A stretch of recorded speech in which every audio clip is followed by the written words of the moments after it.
Welcome to Light Residence guys, dito sa Madison, Mandaluyong. Sa nakakalam ng Madison, Mandaluyong. So, i-search nyo na lang. So, nandito tayo sa showroom unit. So, ipapakita natin sa inyo kung gaano kaganda tong showroom. So, medyo malawak ang showroom dito, no? So, may modeling tower din dyan guys, oh. So, kita niyo naman kung gaano kaganda ang loob niyan, malawak. So, titingnan natin ang showroom. May TV rin dyan, guys. Habang umiikot tayo sa ating pag-video ay makukuha ang mga table dyan. So, malawak talaga siya, guys. Mamaya ay nandoon tayo sa room. So, Tower 1 and Tower 2 to, guys, no? Ayan, no? So, 2 bedroom ang ipapakita natin. Ayan ang mga linen. Ito yung mga gamit. So, medyo kumpleto siya guys, no? May ref din tayo dyan. Malinis ang bathroom. May table decorating tayo dyan. Pwede niyong gayahin yan guys pag nakabili kayo ng condo. So, ayan po yung mga amenities, facilities. Ayan mga gamit guys. So, malawak siya, no? So, meron din balkonahe yan, guys. Papakita ko sa inyo mamaya. So, umiikot-ikot yung pag-video ko dito kasi medyo malawak ang showroom na to. Ayan. Sa gustong magpa-reserve, magbisita dito sa Madison, Mandaluyong sa Light Residence. Ayan. Meron po tayong model house. So, mataas po ito, no? So, ito na nga yung mga bathroom. Ipapakita ko sa inyo.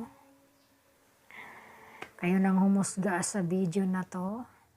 So, may, ayan, lagyan ng kung ano-ano dyan, mga grocery mo. Dyan mo ilalagay.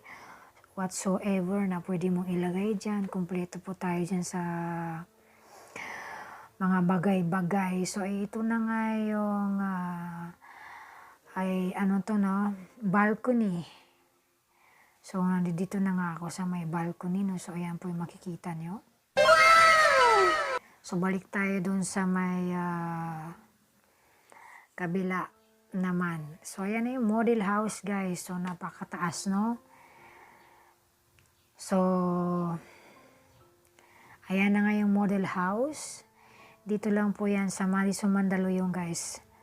So, pwede nyo yung i-search ito sa Google, sa malalapit dito sa Mandaluyong. Pwede po kayong magpa-reserve dito guys.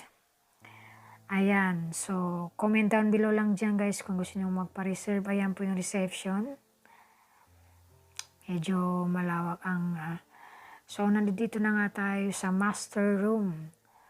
So maganda nga siya yung pagka-setup. Pag nakakuha kayo ng condo guys, ay pwede kayo magpa-setup ng ganyan. So, meron din balkonahe dito. Ayan, may balcony yan guys, no? So, ayan na. I-PM nyo lang guys kung 2 bedroom bang kukunin nyo o 1 bedroom. Meron po tayo mga square meter kung ano po yung gusto nyong size. Family size ba, whatsoever. Ayan, single detached o family size or 2 bedroom, bayo nang bahala kung ilang square meter ang gusto nyo. So, kompleto po ito guys, no? Kasi showroom ang pinapakita namin sa inyo.